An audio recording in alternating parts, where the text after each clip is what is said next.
knowing that this bow is going to be a hunting primarily bow, there's really two sizes of peep sights that I would suggest that you look at, and that's going to be, well, there's three sizes really to look at, but there's two sizes that the majority of people use, and that's going to be your 1/4 inch, which is this size here, and you can see about the size there. It's going to be your 1/4 inch, and it's going to be your 3/16. That's going to be the majority of your hunters are going to choose those two peeps there. And if I hold them beside of each other, you can kind of see the difference in size. So you got your 3/16 and your 1/4. Your 1/4 is going to be your bigger of two. Now there's another size that some hunters like to use, and that's going to be your 5/16. And that thing is huge as far as the hole. Now, I wouldn't suggest that majority of the hunters use a 5/16 just because that's such a big peep diameter. But if you have issues being able to see your sight or need more light let in, you may have to use those. Anyway, that being said, a 1/4 and 3/16 is what I know I'm going to be working with. Now, for you guys out there that like to shoot targets, there's multiple size difference as far as holes. Let me see if I can find one that's super small. Don't really have any of that in the box here that we usually choose from, but we do have some in the store, and they get down to like pinhole size peeps. And I don't know if you can see them here or not, but you have multiple colors here. It's all personal preference what you like. From my experience and my eye, a black peep sight seems to work the best. Now, like I said, it's all personal preference. That's just what I've seen, and that's what's easier for me to pick up. Now, another thing you want to keep in mind is what sight you're going to be using, because depending on what your sight housing size is may depend on whether or not you need a 1/4 or 3/16. Ideally, once your sight is installed, what you want is when your peep is installed and your sight is installed, you want to be able to look through your peep sight and just barely see the outline of the housing of your sight. So if say you put a 1/4 inch peep sight in there and you've got your sight all the way in, and you still have a gap between your peep and your sight, you may need to neck it down to a 3/16. Well, and so now that since I know what sight housing I'm just using your standard sight housing from Black Gold. Knowing that, and knowing from personal experience with this sight, I know that I'm going to be using a 3/16. That's the peep sight that lines up the best with my housing. It also lets in enough light to be hunting, or lets in enough light for hunting in them dark situations. But what it also does is, the smaller peep sight that you have, generally speaking, the more accurate that you're going to be. Now, anything below, I would say an eighth inch peep sight, it's going to be really hard for indoor shooters or hunters as far as letting in enough light to really get a good bead on your sights. So, knowing that I'm going to use a 3/16, I'm going to get into actually installing this. So you need to have a bow press. Don't try all these. There's some odd little deals that you can try for installing your peep. And these America's Best strings and cables, you're going to see that it comes with a serving material there that splits the string in half, and that's specifically for installing your peep sight. So I've actually got my string marked because I know where my peep sight needs to go.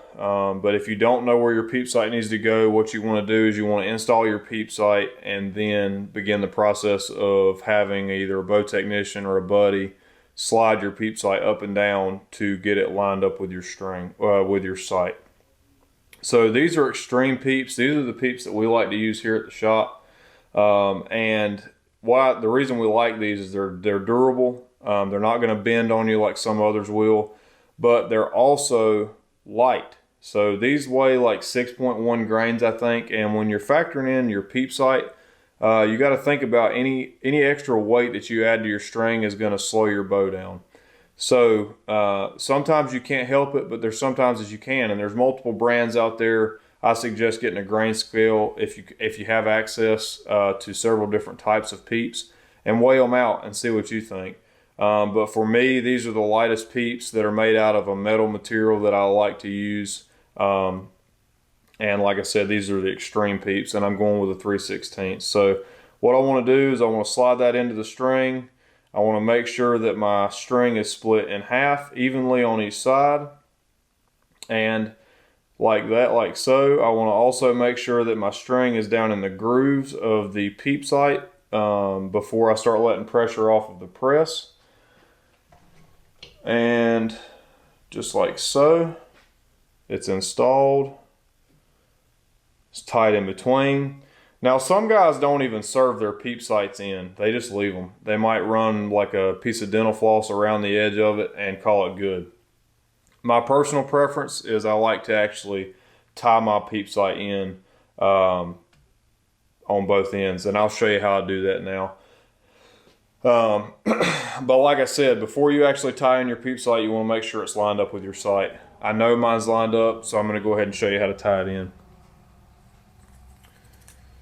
So I'm going to use the same serving material that I use to tie in my knocking points. And it's personal preference which end you start on. I usually just start it on the bottom. And I recommend that once you get your Peep Sight where it needs to be, take a black Sharpie and mark beside your Peep Sight, because there's a chance as you're tightening these the serving up that you could slide your Peep Sight one way or the other. So as long as you've got it marked, you know you're in the right place. So what I'm going to do is I'm going to run through, and then what you want to do, what I like to do is on this bottom one, I just go ahead and serve it through just like that. And what I'm going to do, I'm going to start going over and under my string just like so.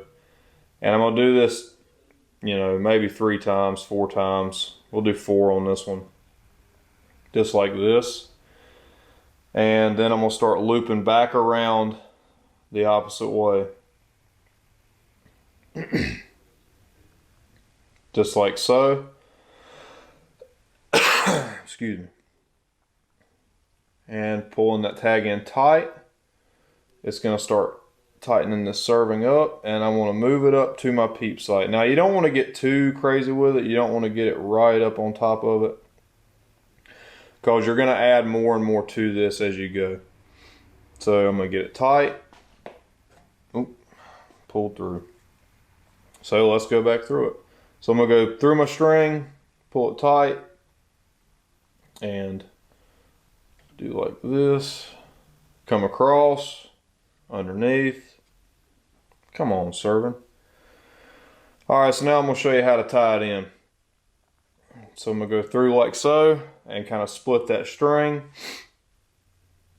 And I want to start serving here. And what you want to do is you want to serve on the opposite side of your this little tag end here. You want to serve on the opposite side of it from your Peep Sight. So you want to go like so. Just keep going over and under. Excuse me.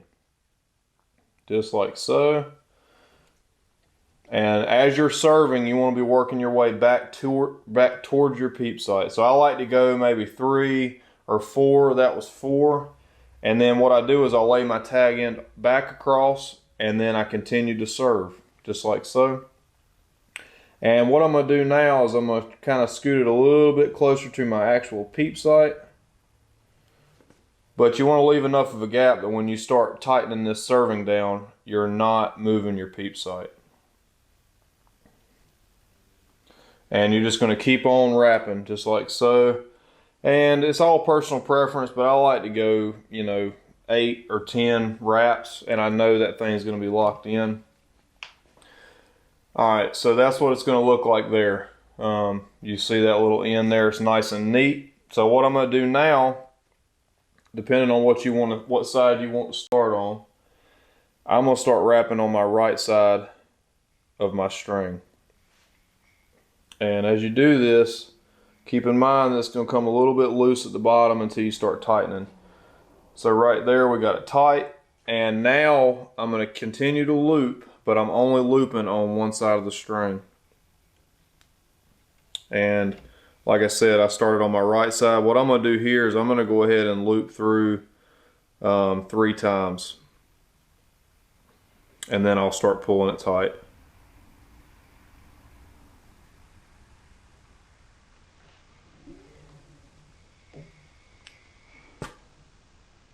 Alright, so as you can see there, that's nice and neat. We're tightening down on just the one side of the string. Just like so. And 4 isn't quite enough, so what I'm going to do is I'm just going to go ahead and add 1 more.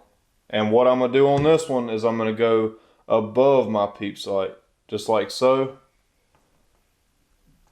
And this 5th one is going to lock in inside my peep, just like that. So you see my tag end is now inside the inner band of my peep sight. Hopefully you can see that. You can see it right there. Just like so. And now what I'm going to do is I'm going to start looping. I'm going to make 2 loops around my peep sight, just like so. And now the same thing that we just did on the right side, we're going to do on the left side of the string, except now we're going to do it on top of the peep sight.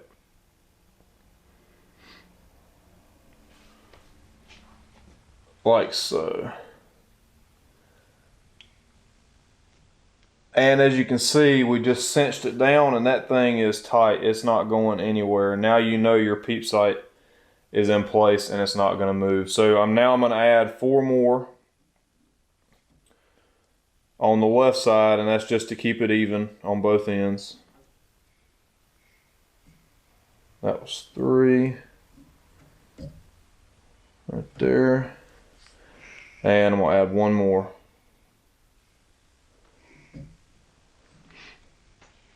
Just like so. And like I said, you want to try to keep your spacing somewhat even. So now I'm going to wrap.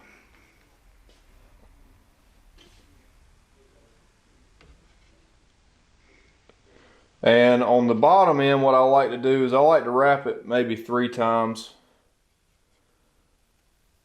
Or 4. We'll do 4 on this one. So I got it wrapped 4 times. Now what you want to do, see I'm still holding tension on this serving material. I'm going to bring the tag end over top of my string, just like so, while I'm still holding tension on the back side. And I'm going to loop it through itself an even number of times to make it match the other side. This isn't, you want to do at least 4 times so that it tightens down on itself. The other side's just about there, so we'll do 1 more twist. Now, you see all those twists on the string there.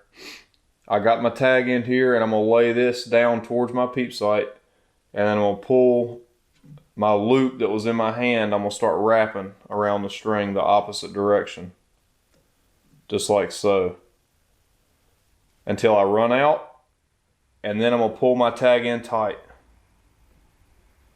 just like so. And then I'm going to pull this tight so that I know it's not going to slide. And boom.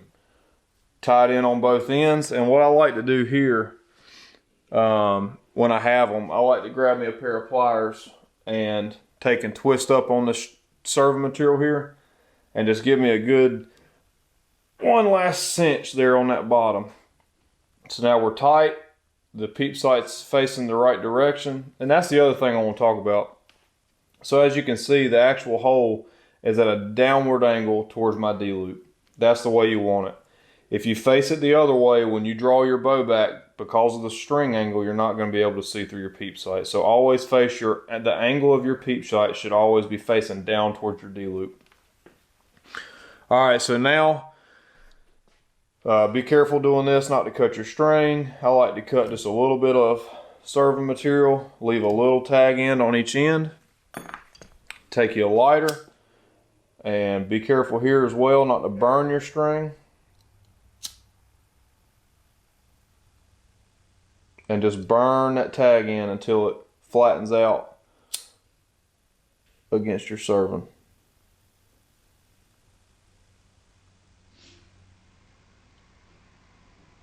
Just like so.